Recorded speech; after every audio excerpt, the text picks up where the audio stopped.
Hello, everyone, and welcome back to Phoenix Wright Ace Attorney, Spirit of Justice. Real quick, just want to say thank you to everyone who's been watching. It's always really exciting when you have these multi-game series to see people continually coming back and seeing those names in the comments and seeing new people show up as well. So thank you for that. All right, let's try to defend I'll Be Your Guide. Also, thank you to everyone who's been helping me out with some of these puns. I can't believe I missed, what was it? Patrol? Pat roll? Hold on. Yeah. Pat, I can't believe, I'm mad at myself for missing that one. At least I was able to draw out some new info. And with new info comes a chance to find new inconsistencies. Now to compare the insights with the vision again and see what else I can dig up. The accused swung whatever he was holding down on the victim's head. One can safely assume the accused struck the victim the moment after the blackout began. The song of ceremony the victim heard was a practice run through the temple speaker. Okay.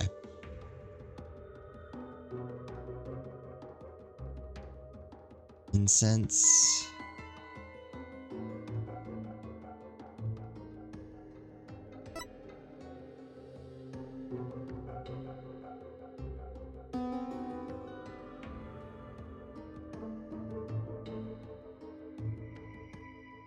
That still doesn't.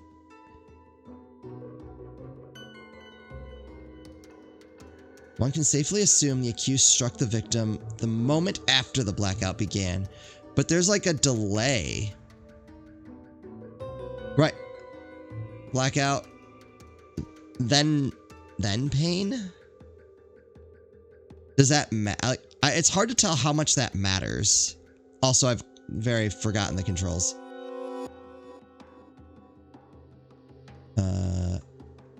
X. Okay, hold on.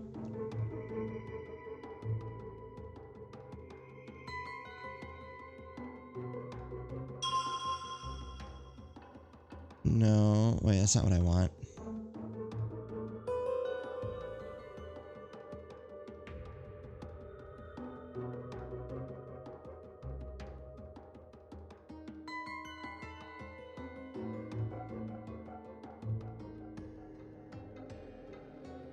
One can safely assume the moment after the blackout began.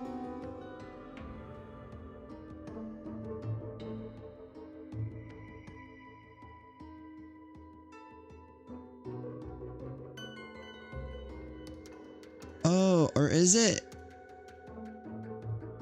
Oh! Okay, so if there was a blackout and he was... Oh, I don't know which one, shoot.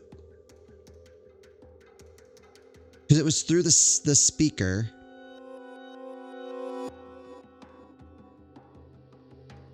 So I don't know if I want that. Maybe I need to start with this. And then, or do I want the speaker one? I wish I could, like, change that here. Objection! Is that right? Yes, I finally found it. This is the gaping hole I've been looking for. Yeah, okay. Your benevolence, as impressive as your spirit communion power is, it is not infallible. You never know when to stop talking, do you? I really don't.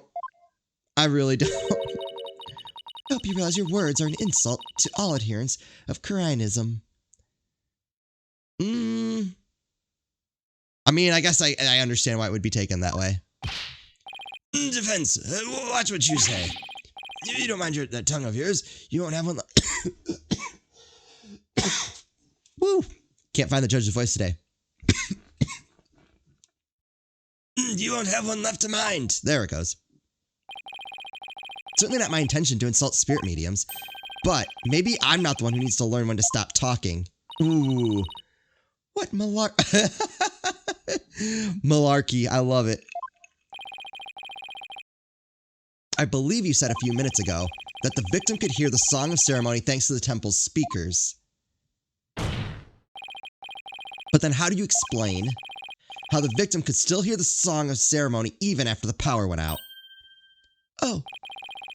This contradiction of facts can only mean that the song of ceremony Mr. Roll heard was not coming from the speakers. What? Impossible. What are you saying? The song you heard was coming directly from the performance hall? That's exactly what I'm saying. It's the only possible explanation. But the scene of the crime was nowhere near the performance hall. Right. The song couldn't make it all the way to the treasure room. Not unless... You mean to say? Yes, the treasure room was not the actual scene of the crime. It must have been somewhere else, somewhere closer to the performance hall. What? You can't be serious. There's a glaring contradiction in the claims of her benevolence and the prosecution. Therefore, the defense insists that this case be thoroughly re-examined. What? No. This is completely unprecedented. Well, I mean, you just kind of declare everyone guilty and move on, so... An inconsistency in her benevolence insight's unbelievable. Heed not his forked tongue, your majesty. These are the claims of a corrupt lawyer, people rused from a feeble mind. Or a foolishly foolish fool. Fool's fools. But the contradiction revealed by the defense is undeniable. We can't. We can't just turn a blind eye to it. Alright. But the defense's assertion is, in the end, meaningless. Even if the location of the murder turned out to be different, it doesn't change what we've seen of the moment of the murder. Indeed, the accused is standing right there in front of the victim. Furthermore, the murder weapon remains raised above his head. My insights still stand. I hate to admit it, but she's right. The seance vision still makes the situation look really grim for Albie. I doubt even the defense can dream up an explanation as to why the accused had his hands up over his head. Well, this defense dares to dream of making it out of this nightmare alive. It's true. Good to have goals. What? You still insist on trying to tear down my insights, do you? You'd better be prepared to back up your claim. Remember what will happen to that tongue of yours if we find you are just wagging it. Of course I can back up my claim, just as soon as I think of something. You appear to be fully prepared, defense.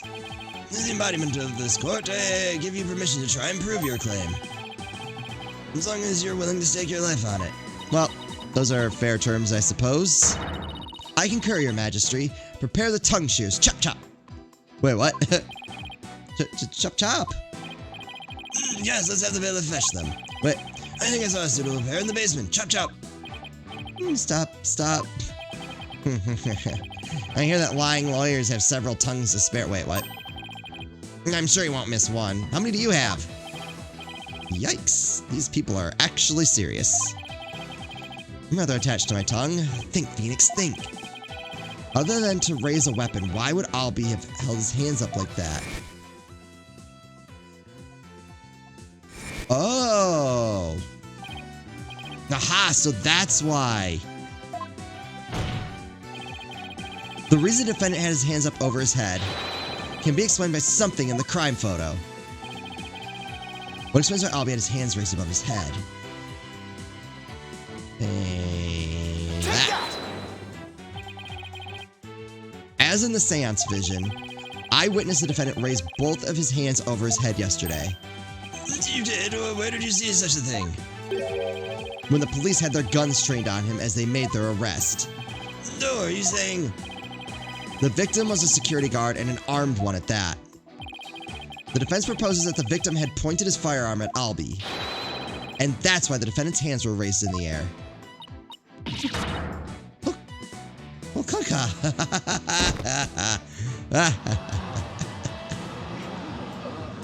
Oh, she's dead. Alright. Allow me to laugh harder.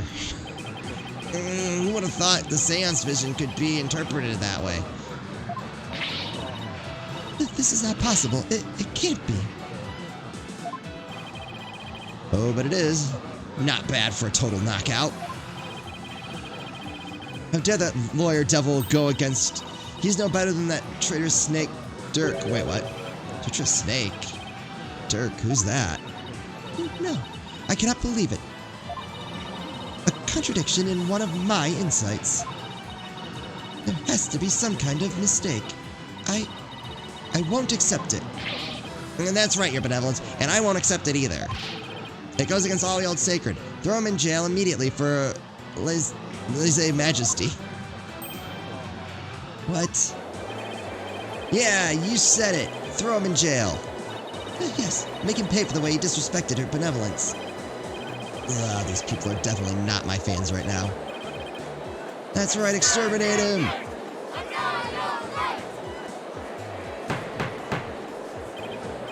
Peace! Give me peace! I said peace! Thank you. Now everyone, please calm down. Is he? Your Majesty, please assign this black-hearted attorney a suitable punishment. Ooh, we got him. No, I can't charge him with lese-majesty. What? Well, what? But why not, Your Majesty? He was simply following the proper procedure for defending the accused. Nothing unlawful about that. But, Your Majesty, don't you want to wrap this trial quickly? Why not just give your verdict? Then you can go home and make it up to your wife. You can't end the trial now, not when we just learned new information about the case. Well, what? Your Majesty, not you too. You would honestly entertain the idea that my insight contains a contradiction. It does. Truly it is shocking. In the 20+ years since the DC Act went into effect, such a thing has never occurred. I wonder why that is. To be honest, I didn't want to believe it either. With his life on the line, the defense pointed out an inconsistency. It is our duty to scrutinize it to the satisfaction of the law. You dare go against the royal priestess, you non-believer. No, my faith is as strong as ever. But I have a duty to make a fair ruling in this trial. You insist on interfering with that process, Your Benevolence. Ooh. I'm afraid I must request your removal from this courtroom, royal priestess or not. What? I'll have you know. Your Benevolence. Please acquiesce on this, Your Benevolence. So is she involved in all this? If looks could kill. I won't forget this offense, Barbed Head. I do not admit defeat. I won't. Bailiff, please see Your Benevolence out. Your Mitama will face due retribution in the Twilight Realm. The demons there they'll pluck the barbs right off your stupid head. I hope your suffering will be super duper painful. Wow. She's mature. And I hope they throw you into a lake of burning fire. Yeah. And then, what is she, 12? I guess she's still just a teenager after all. How old is she? Oh, she's 4. Oh, okay. All right. I thought she was like 18, 20, 16 at the least. All right.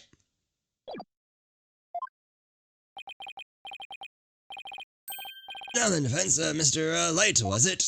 Close enough. That's right, Your Majesty. Phoenix Wright. Of course. Mr. Wright, my apologies. Well, now that we have this newly uncovered fact, I suggest you proceed with arguments. Thank you, Your Majesty. Yes, but do not misunderstand me. This doesn't mean I trust you completely.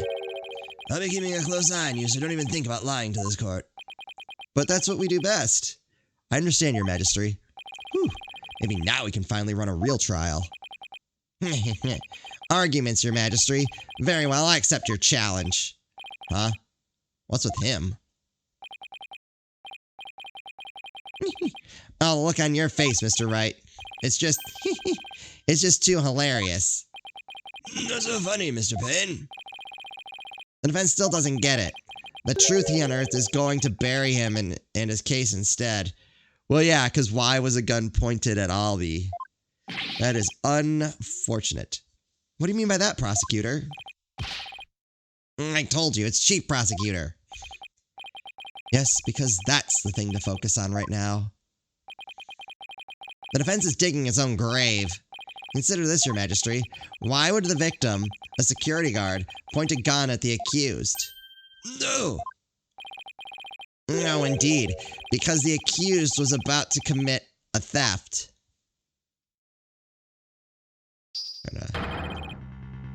There we go. It's the only logical explanation. The window is a little small. There we go. What? That does sound pretty logical, actually. It doesn't help the accused situation at all. I mean, I guess it'd be better for theft than, say, murder. And if anything, it makes him look even more guilty. Yes, I have to agree. Allow me to spout this truth the defense didn't bother to think through. Mr. Roll came across the accused just as he was trying to steal a treasure. The guard pointed his gun at the accused, and just when the power went out, the accused murdered the victim and hid his body in the treasure room. A hand truck for moving heavy treasure around is stored in the treasure room. The accused could have easily moved the body with that. Hold on.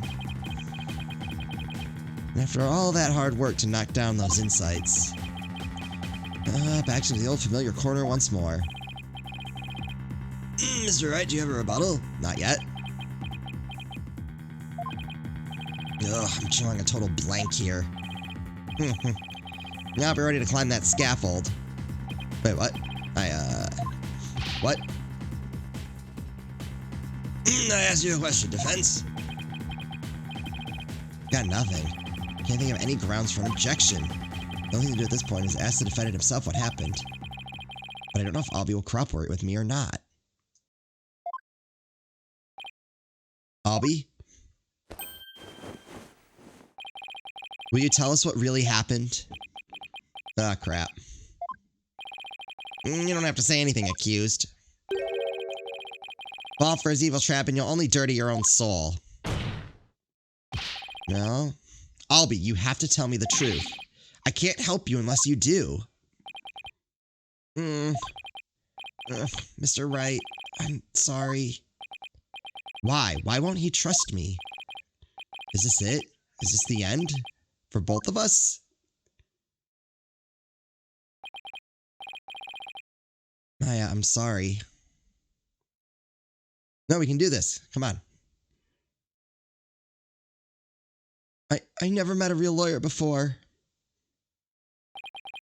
Everybody always told me that they're bad people who help dirty criminals go free. I never thought a lawyer would actually try to help me. Would actually believe in me. Would risk his own life for me. I never would have even imagined it. Albie!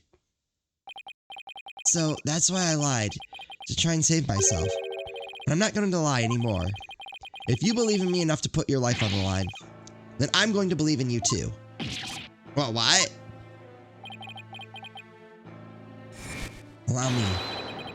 Allow me to explain. Yes. Please explain. Now we're talking. Time to finally get to the bottom of things. To be honest, I went to the treasure room lots of times to look at the treasure box. Even though the temple told you you weren't allowed to go anywhere near it? Yes, I'm sorry. Mr. Roll even saw me once and scolded me. That box is so beautiful, the way it glows in the dark. I couldn't help myself. Wait, it glows in the dark? That's right, it's covered in this special mineral called fluoronite that makes it glow. It's absolutely breathtaking. It's really a shame they don't put it on display for the public. Can you imagine how many people would go on night tours of the temple if they did? Only applied such passion to telling me the truth earlier. Treasure box updated in the court record. Glows in the dark. That's going to be important.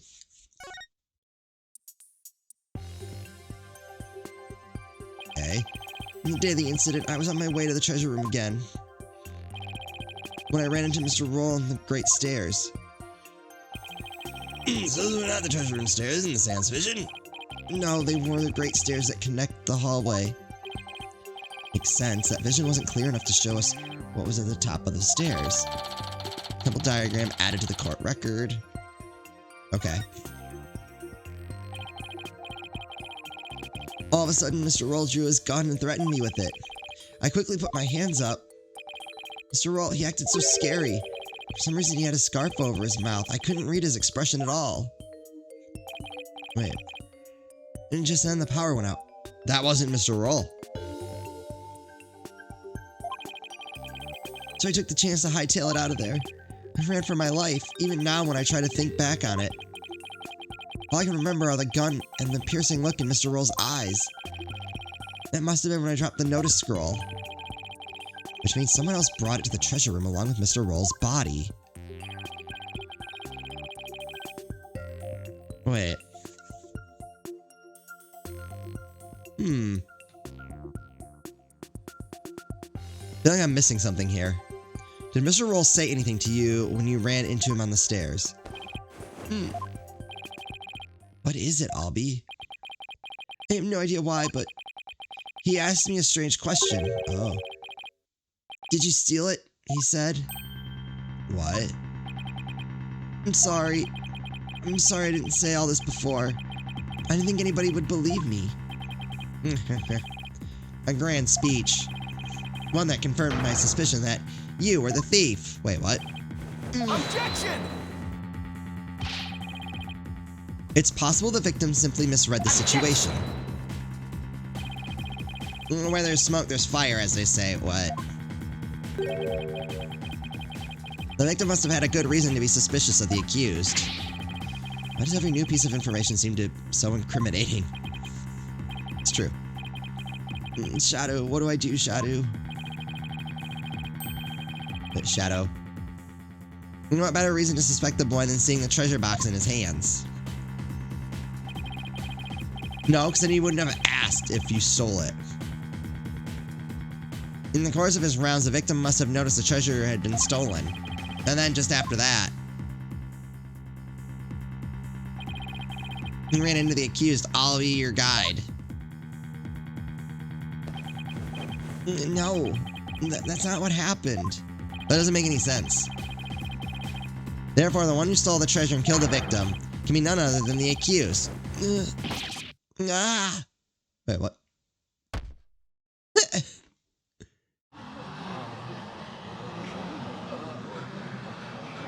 That doesn't hold up at all. What now? Think about it. Oh, Shadow's a puppy. Hey, Shadow, down boy. Well, what do we have here? I'm sorry about this. This is my dog, Shadow. You nearly gave me a heart attack. So that's what was making his bag move. Wait. Does that help? Can't you quiet that yappy mutt down?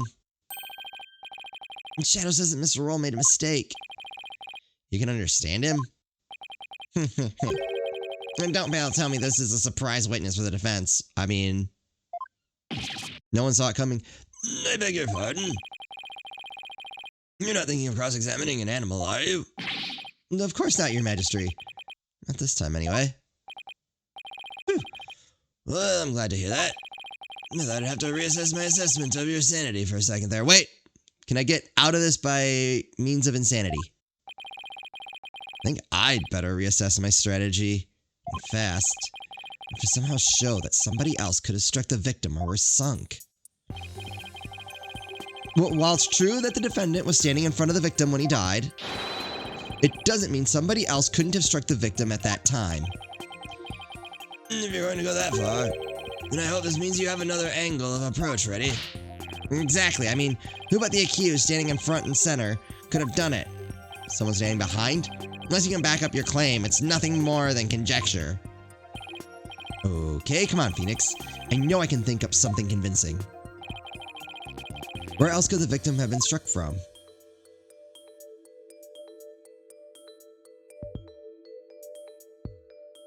Right, like right. I'm hoping it's not like... With the defendant standing in front of the victim, isn't it possible that the victim could have been struck from behind? From behind, you say? I see. Yes, I suppose it's not outside the realm of possibility. Good. Now at least I have some breathing room. But who do you suppose it could have been? Oh, the true culprit, naturally. The one who actually committed the theft and murder. The true culprit, and I suppose you have a true timeline of events to go along with that. Should have known I'd have to explain everything. Alright, if we assume the true culprit struck the victim from behind, then that means... After going to the treasure room and stealing the treasure, the true culprit tried to escape. But then Mr. Roll appeared making his rounds. I imagine the culprit then quickly hid in the storeroom at the other end of the hallway. Stands to reason. You're grasping at straws, Mr. Wright. Admit it, you have nothing but baseless conjecture. I'm going to look for something to base it on right now. And we will do that in the next episode. I hope you're all enjoying this. I feel like I have a good idea of how things happen. I mean, obviously we know who did it. But I feel like I'm starting to get where this case is going. So hopefully you're looking forward to seeing more of this. As always, thank you all so much for watching, and I'll see you next time.